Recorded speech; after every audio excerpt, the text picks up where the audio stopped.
One thing I wanted to touch on was from last week.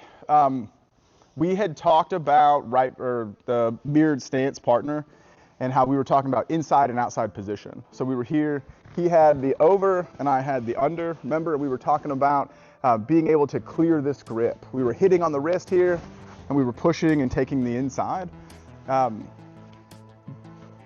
Aggressive or serious top-sided players are going to punch this hand back across all the time because this is the leverage they want, right? So if I punch this over, he's immediately going to regrip, right? And so I'm going to be like doing this, trying to hold it off at bay while I find my opening for an attack. The other option is to use their aggressiveness against them. So if I'm pressing and he's bringing his hand back, I can go into this like cuff grip and I can bring this here.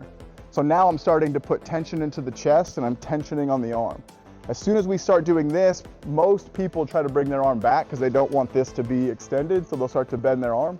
All I'm gonna do is just take my head, which is connected to his hand, I'm gonna put it to that far hip. When I connect to the far hip, I'm just gonna roll and bring him over this way. And now his grip became a liability, right? Some people call it urigaishi, some people call it yoko wakare, it's kind of up for debate. Don't care what you call it, but a kara is the shape of the throw. And the shape of this throw is that my head is gonna go across his body and I'm gonna bring his arm with me and then I'm gonna throw him across my hips. So with no resistance and not really pulling on this, the idea is that I'm here, my head is gonna go to the far hip and then my feet are gonna go to extension.